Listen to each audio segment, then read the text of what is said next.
people. Today we're gonna be doing something slightly different. Still gonna be reacting, but we're not gonna be reacting to a video. We're gonna be reacting to an interview. Yes, a written article interview on The Athletic. They interviewed Ole Gunnar Solskjaer.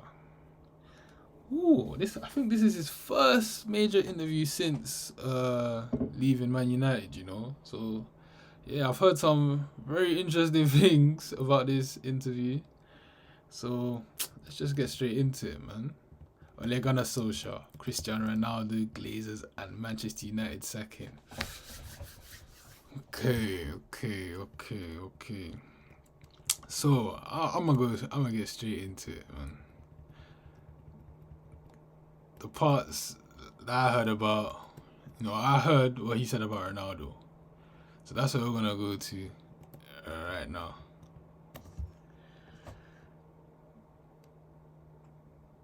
But yeah, man. Hey, Ole was my guy for a while, but at the end he had to leave, man. He had to leave. He just made too many errors. Ronaldo probably being the main error, the one that lost his job. I said it. Anyone who was around me during that time, no, I said that Ronaldo signing is either gonna make or break him as a manager at United, and it broke him. I just knew it, cause man, there was way too much pressure after that signing. But yeah, so let's look here. There's a perception among fans and some media that Ronaldo ruined your team, that he was a vanity buy by Ed Woodward. What's the truth about his arrival and how you found him to work with? Listen, let's talk about this, because I understand why we signed him. We couldn't let him go to Man City. Because imagine Ronaldo going to Man City, winning the league with Man City, scoring 30 goals with Man City. It just sounds horrible. And United fans wouldn't have been able to forgive the club for allowing that to happen. So I understand why they took those measures and they brought him back. But they didn't realize what they were doing. You cannot play Ronaldo and Bruno Fernandes in the same team together. It just won't work. But yeah. So let's see what Ole said. It was a decision that was very difficult to turn down and he felt he had to take. But it turned out wrong, yes. But it turned out wrong for tactical reasons. I don't want to hear none of this. He doesn't press. He don't press enough, bruv. He can't play Bruno Fernandes. You can't have two players who cannot hold on to the ball playing together up front. Two players who just want to play for themselves up front. I don't care if Bruno gets assists. He's a selfish player. A very selfish player. Everything is for stats. The sooner you guys see this, the better. And the more you will learn about the game. But they just weren't gonna work together. No physicality between them. This is old Ronaldo. You have to remember that. No hold up play. Just no sense, really.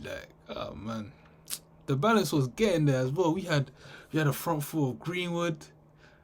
Sorry. We had a front four coming of Sancho, Bruno, Rashford, and Greenwood. Come on, man. Come on. The balance is there. Even Martial coming in sometimes as well.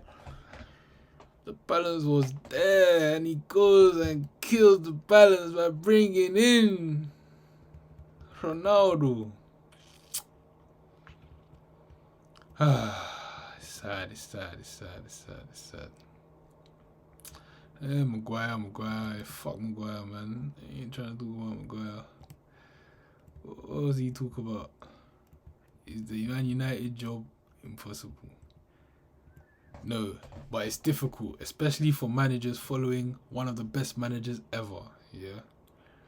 The expectations are very high, but we can't live in the same era as when I played. Of course not. It's a different time, man. We had Arsenal and Chelsea as rivals towards the end. Now, most teams have money, or even if they don't need to sell. back then, Wayne and Cristiano were the best young players, and we signed them. Now United can't just go and buy Evan Ferguson. We couldn't buy the players I mentioned to the club. Players like who? Players like who, Mr. Solskjaer? Mr. Ole Gunnar Solskjaer. Erling Haaland. Okay, yeah, we knew about that one. Declan Rice. Ooh, I knew he wanted Rice. That would have been... Imagine we got Rice instead of Casemiro. We'd be in trouble right now, wouldn't we? In big trouble. Hey, man. We discussed Moises. Okay, what happened with that one then? We discussed Moises Caicedo. This was when he was in Ecuador. Bro, Ecuador. I wanted him so badly. Let's see what excuse Ole is giving for this one. But we felt we needed players ready for there and then. What are you talking about? We were starting McTominay and Fred that season. What are you on about, Ole?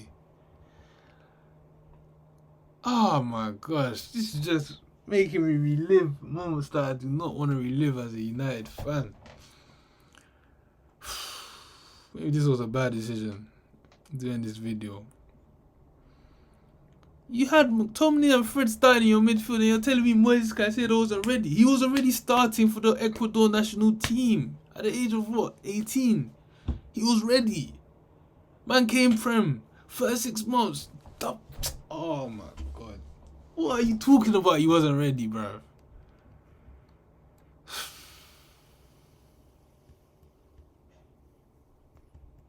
But you wanted Bellingham, cool. Bellingham would have changed the trajectory of this club, honestly. Like if we signed him at 17, but I just have a feeling that we weren't gonna promise him first team football. Cause why wouldn't he come to us over?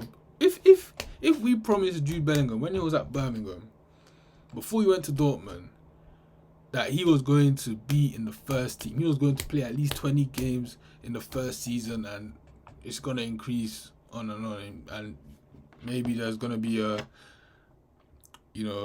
path to becoming captain. Why wouldn't he join United? Huh? Unless he's got like hatred for United in his heart, but I doubt that. Because he even went to discuss with he even went to Old Trafford with his dad, I remember. I think he spoke to Fergie as well, like. So I just have a feeling that we didn't offer him enough. Probably said, we'll loan you out. Stupid club, man. But it's why I respect Aaron Wan-Bissaka and Dan James. Dan James was his first signing. Oh, should I even continue this one? This guy almost finished our club,